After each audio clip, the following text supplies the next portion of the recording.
My brother chose the girl he cheated with over me after our parents died, so I teamed up with his ex and sent their lives spiraling. Now his fiancée left him broke, and he's asking me to forgive him. When I was 7, my brother started dating a girl named Kayla. She was in high school like him, but what made her different was how she treated me. She wasn't just his girlfriend, she was my best friend too. She'd play basketball in the yard with me, let me win sometimes, and trash talk me in Mario Kart, but always gave me her favorite controller. I used to tell my mom I wanted to find a girl just like Kayla when I grew up. Even though my brother sometimes got annoyed with how much time we spent together, she made him happy. She brought out this warmer side of him. He'd play with me more, help me with homework, joke around. Back then, I thought Kayla would be part of our family forever. They went to separate colleges but stayed together. I was 10 when everything changed. Kayla tried to surprise him at his dorm. She found him cheating with the same girl he's now engaged to. He dumped Kayla and banned her from the house, telling everyone she broke his heart. But I knew the truth. I begged our parents to let her still visit. They tried, but he made it impossible. Even after that, Kayla still texted me. She'd check in, send me memes, remember my birthday. My mom stayed in touch too, secretly. All of us loved her, and she promised me once, if you ever need me, I'll be there. I never thought I'd have to call in that promise. Not so soon. Last year, our parents died in a car crash. Everything just stopped. I was 13. Suddenly, my brother was my guardian, and his fiancée, the girl he cheated with,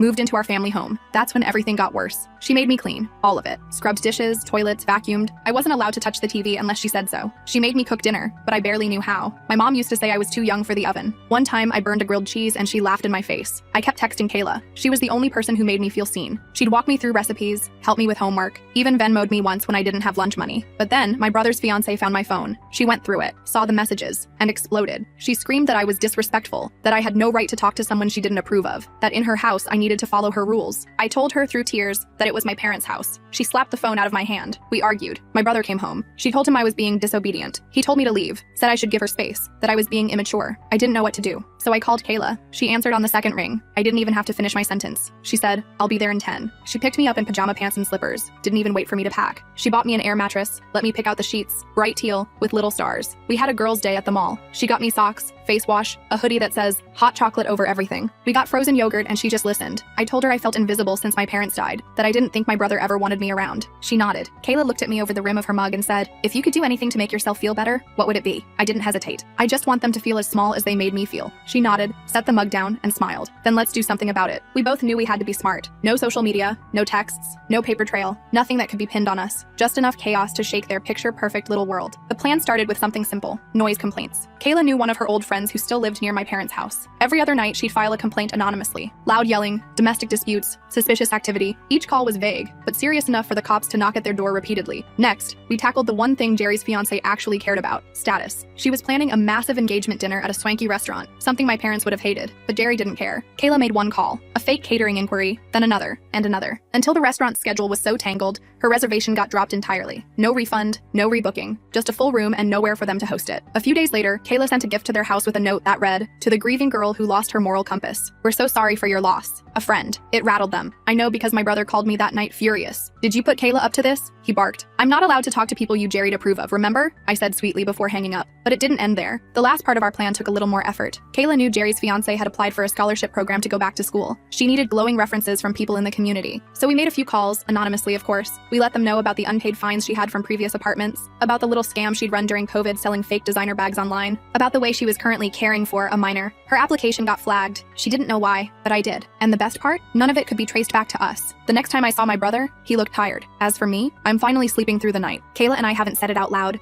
but we both know the revenge isn't over. We're just getting started. I thought we were being clever. I really did. But I underestimated how low my brother's fiancé would go. Yesterday, I got home from school to find 2 police officers standing in Michelle's living room. My heart dropped into my stomach. Michelle was sitting on the couch, looking calm, but I could tell she was scared. The officers explained that my brother's fiancé had reported Michelle for kidnapping a minor. Me. I couldn't believe it. I immediately jumped in, telling them I wasn't kidnapped, that I was kicked out of my own house. The officers looked skeptical. One of them, Officer Reyes, asked me to pack my things. They were taking me back to my brother's. I cried the whole way there. When we arrived, my brother and his fiancé were waiting, looking all concerned and relieved. It was such an act. His fiancé even hugged me, whispering, "You'll learn not to cross me." The officers wanted to talk to all of us separately. When it was my turn, I told Officer Reyes everything. How they made me clean the whole house, how they took my phone, how they kicked me out. I showed him the text from that night. I even showed him the crack in my phone screen from when she slapped it out of my hand. Officer Reyes took a lot of notes. Like, a lot. He asked me a bunch of questions about my living situation, about my parents' death, about how my brother became my guardian. I tried to answer everything honestly, but I was so nervous my voice kept cracking. He noticed and got me a glass of water, which was nice. The whole time I could hear my brother and his fiancée talking to the other officer in the kitchen.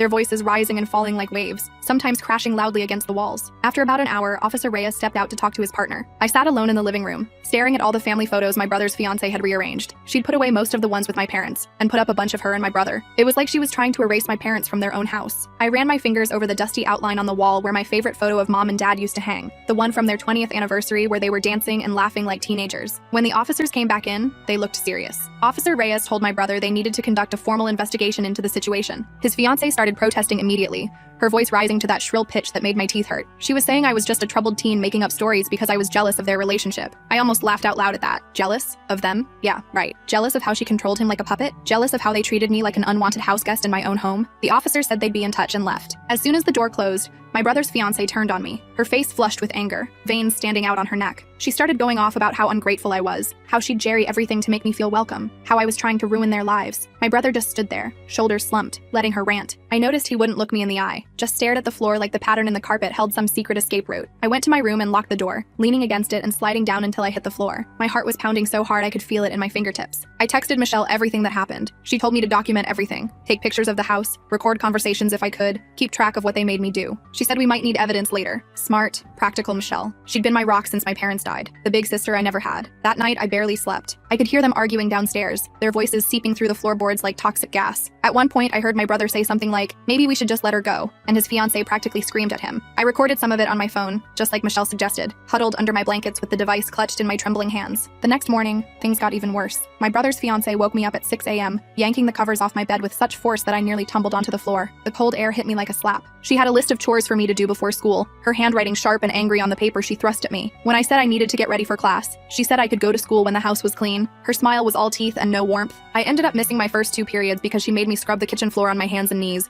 inspecting every tile with exaggerated scrutiny. I took pictures of my raw red hands afterward, the skin peeling slightly where the cleaning chemicals had eaten away at it. At school, I got called to the guidance counselor's office during 3rd period. My stomach dropped when I heard my name over the intercom. Apparently, Officer Reyes had contacted the school as part of his investigation. The counselor, Mr. Patterson, with her kind eyes and collection of inspirational posters, asked me a bunch of questions about my home life. I told her everything, how they treated me, how they kicked me out, how I felt safer with Michelle. She looked concerned, making notes in a folder with my name on it, and said she'd be following up with Child Protective Services. As I left her office, I felt both relieved and terrified, like I'd started an avalanche and now had to outrun it. When I got home that afternoon, my brother was waiting for me. His fiancée wasn't there, which immediately put me on edge. She was always there, monitoring everything. He actually seemed different, nervous. He kept running his hand through his hair the way he used to when he was stressed about exams in college. He asked if I wanted pizza for dinner, as if we were just a normal family having a normal day. I was suspicious, but said yes, my stomach growling at the thought of actual takeout instead of whatever health food kick his fiancée was on that week. While we ate, he tried to make small talk, asking about school and stuff. It was weird. He hadn't shown interest in my life for months. I answered in monosyllables, watching him carefully over the rim of my soda glass.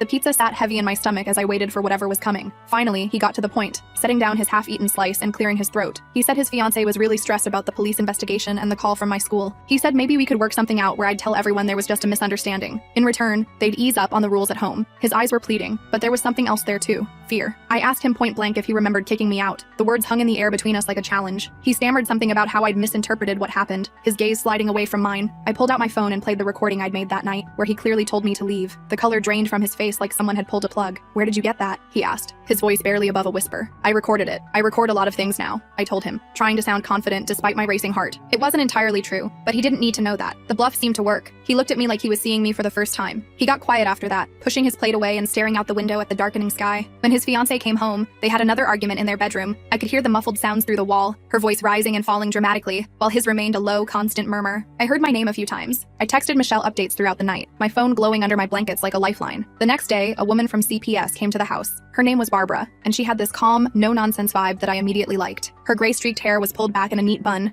and she wore sensible shoes that made almost no sound on our hardwood floors. She interviewed each of us separately. When it was my turn, I showed her all the evidence I'd gathered, the recordings, the pictures, the texts. I told her about my parents' death in the car accident last year, about how things changed when my brother's fiancée moved in, about being kicked out into the cold night with nowhere to go. Barbara took it all very seriously, her pen moving steadily across her notepad. She didn't offer empty reassurances or pat my hand like I was a child. Instead, she asked practical questions and listened carefully to my answers. She asked if I had somewhere safe I could stay temporarily while they conducted their investigation. I immediately said Michelle's, the words tumbling out before she'd even finished her question. Barbara seemed hesitant at first, her eyebrows drawing together slightly, but I explained who Michelle was, how long I'd known her, how she'd been there for me when my parents died, how she was 26 and had a stable job as a graphic designer, how her apartment was small but clean and safe. Barbara said she'd need to check Michelle's home to make sure it was suitable, but it might be a possibility. Hopefully Hope fluttered in my chest like a trapped bird. When Barbara told my brother and his fiancée that I might be placed temporarily with Michelle, his fiancée lost it. She started screaming about how Michelle was trying to steal me away, how she was manipulating me, how she'd always been jealous of their relationship. Spittle flew from her mouth as she ranted, her mascara smudging slightly at the corners of her eyes. Barbara remained completely calm, which seemed to make his fiancée even angrier. She wasn't used to people not reacting to her theatrics. My brother, surprisingly, didn't say much. He just looked tired, the circles under his eyes dark as bruises. When his fiancée stormed out of the room, slamming the door so hard that the family photos rattled on the wall, he quietly asked Barbara what would happen next. She explained that there would be a formal investigation, that they'd look into whether he was fulfilling his duties as my guardian, and that they'd determine the best living situation for me. Her voice was matter-of-fact, neither accusatory nor sympathetic. After Barbara left, my brother came to my room. He knocked softly, something he hadn't Jerry in months. Usually they just barged in whenever they wanted. He sat on the edge of my bed, something he hadn't Jerry since I was little, and he would read me bedtime stories. The mattress dipped under his weight, and for a moment, I caught a glimpse of the brother I used to know. He asked me if I really wanted to live with Michelle. I told him yes, my voice steadier than I expected. He nodded slowly, then asked if I knew anything about our parents' will. I was confused by the question, my brow furrowing. What do you mean? I asked, watching his face carefully. Never mind, he said, and left, the door clicking shut softly behind him. That night, I couldn't sleep. I lay awake, staring at the glow-in-the-dark stars on my ceiling, remnants from when this was truly my room, in my home. I heard them talking downstairs, their voices drifting up through the heating vent. They were talking about money, about the house, about something called a trust. I didn't understand all of it, but I got the feeling there was something about my parents' will that I didn't know about, something important. I texted Michelle about it, my fingers flying over the screen. She said she'd look into it, that she had a friend who was a lawyer. The next morning, she picked me up for school. Barbara had arranged it so I wouldn't have to ride with my brother or his fiancée. As we drove, the morning sun painting everything gold,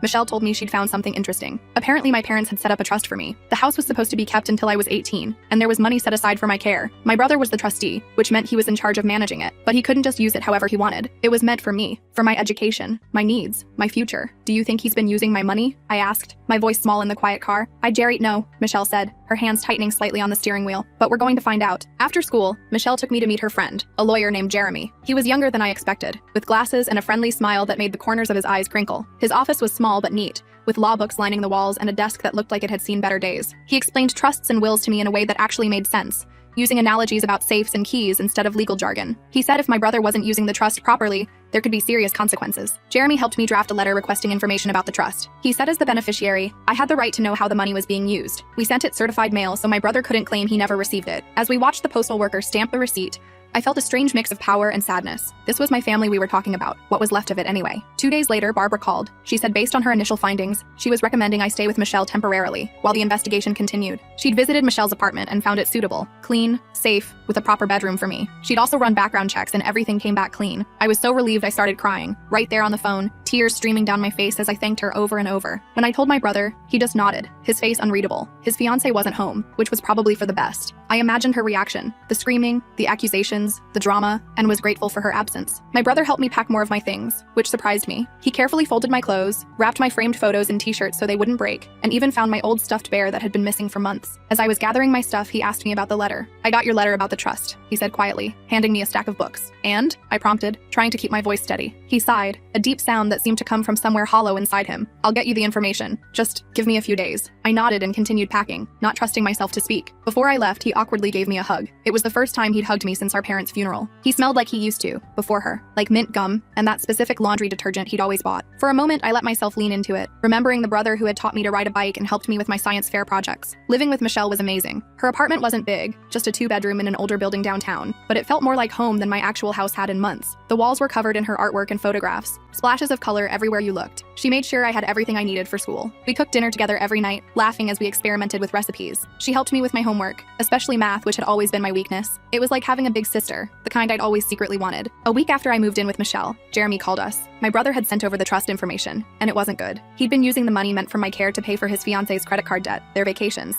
and even part of her engagement ring, a 3-carat monstrosity that she was always flashing around. The house was supposed to be maintained for me, but he'd been talking to realtors about selling it. My childhood home, the last place I had memories of my parents, nearly sold out from under me. Jeremy said we had enough evidence to petition the court to remove my brother as trustee. He could even face legal consequences for misusing the funds. I wasn't sure how I felt about that. Despite everything, he was still my brother, the only family I had left. The thought of him in legal trouble made my stomach twist, even after everything he'd Jerry. That night, my brother showed up at Michelle's apartment. He looked terrible, like he hadn't slept in days. His clothes were wrinkled, his hair unwashed, his eyes bloodshot. His fiancée wasn't with him, which immediately set off alarm bells in my head. Michelle let him in but stayed close to me the whole time, a protective presence at my side. He told us his fiancée had left him. Apparently, when she found out about the trust and that he might get in trouble, she packed her bags and disappeared. She'd maxed out their joint credit cards before leaving, taking the engagement ring and most of the jewelry he'd bought her. He looked broken, sitting there on Michelle's colorful sofa, his shoulders hunched like he was trying to make himself smaller. Part of me felt satisfied seeing him like that. After everything they'd put me through, it felt like justice. But another part of me remembered the brother who used to push me on the swings and help me build snowmen, the brother who held my hand at Mom and Dad's funeral, the brother who existed before he met her. I messed up, he admitted, his voice rough, with the trust, with you, with everything. I didn't know what to say. The silence stretched between us, filled only by the soft ticking of Michelle's wall clock. Michelle stepped in, asking what he wanted, her tone businesslike but not unkind. I want to make things right, he said, looking up at me with red-rimmed eyes. I'll step down as trustee. I'll pay back every cent I took. I Jerry want to lose my sister too. I was skeptical, crossing my arms over my chest. He'd chosen his fiancée over me so many times. Why should I believe him now? Was he only here because she'd left him? Because he was alone? As if reading my mind, he added, I know you, Jerry, trust me. You shouldn't, but I want to try to earn it back. Lost. Since Mom and Dad died. That's not an excuse. I want to find my way back to being your brother again. We talked for hours that night about our parents, about what happened after they died, about how he'd let his fiancée take control of everything, including how I was treated. He admitted he'd been a terrible guardian. He cried when I told him how small and unwanted they'd made me feel, how I'd sometimes look at the knife drawer in the kitchen and wonder if anyone would miss me if I was gone too. That made him cry harder, great heaving sobs that shook his whole body. In the end, we agreed to work with Jeremy to set up a new arrangement. My brother would step down as trustee, and Michelle would be appointed in his place. I would continue living with Michelle, but my brother could visit. The house would be kept as our parents intended, not sold, and my brother would pay back every cent he'd misused, even if it took years. It wasn't forgiveness, not yet, but it was a path forward. The next few weeks were a whirlwind of meetings with Jeremy, Barbara, and court officials. My brother's fiancée never returned, though she did call him once asking for money. He refused, his voice stronger than I'd heard it in months. I was proud of him for that small act of backbone. Barbara officially approved Michelle as my temporary guardian, with the possibility of making it permanent if things continued to go well. Jeremy helped set up the new trust arrangement, explaining everything in terms I could understand. And slowly, very slowly, my brother started to become part of my life again, this time on my terms. We'd meet for lunch on weekends. He'd come over for dinner sometimes, baby steps. One afternoon, about a month after everything changed, I was doing homework at Michelle's kitchen table when my phone buzzed. It was a text from my brother asking if I wanted to get ice cream, just the two of us. I hesitated, my finger hovering over the screen, then replied yes.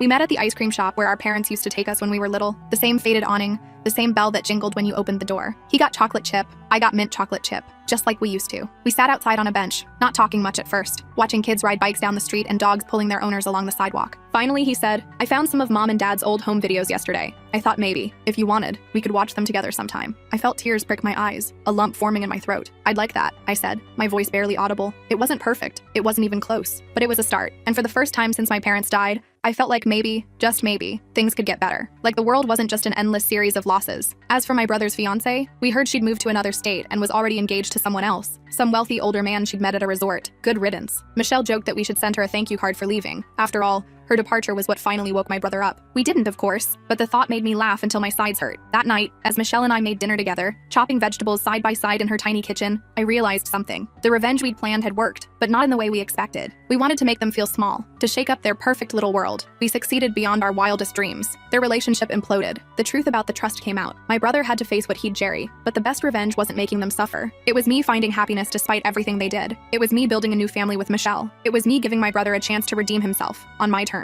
Michelle must have noticed me deep in thought because she bumped my shoulder gently. Penny for your thoughts? She asked, stirring the pasta sauce that filled the apartment with the smell of basil and garlic. I smiled, just thinking about how sometimes the best revenge is living well. She grinned and handed me a spoon to taste the sauce she was making. Wise beyond your years, kid. Wise beyond your years. The next day, Jeremy called with news. The court had officially approved all our arrangements. Michelle was now my legal guardian. The trust was secure, and my brother had signed all the necessary paperwork without any resistance. There's one more thing, Jeremy said, his voice warm through the phone. Your brother asked me to tell you he started therapy. He said he wants to work on himself so he can be a better brother to you. I didn't know what to say to that. It was so unexpected. After we hung up, I sat on my bed for a long time, looking at an old family photo. My parents, my brother, and me, all smiling at the beach. Sand between our toes, sun in our hair, not a care in the world. I miss that family. I missed my parents every day. But maybe, just maybe, my brother and I could salvage something from the wreckage. That weekend, my brother came over with the home videos he'd mentioned. Michelle made popcorn, and the three of us sat on her couch watching my parents laugh and dance and live on screen. We cried, we laughed, we remembered. On the videos, my mom's voice was just as I remembered it, warm and slightly husky. My dad's laugh boomed through the speakers. They were alive again, if only for a little while. It wasn't the ending I expected when Michelle and I started our revenge plan. It was better. Because sometimes the best revenge isn't about making others suffer. Sometimes it's about finding your way back to happiness, on your own terms, with people who truly care about you. And as I sat there between Michelle and my brother, watching my parents on screen, I knew I'd found exactly that.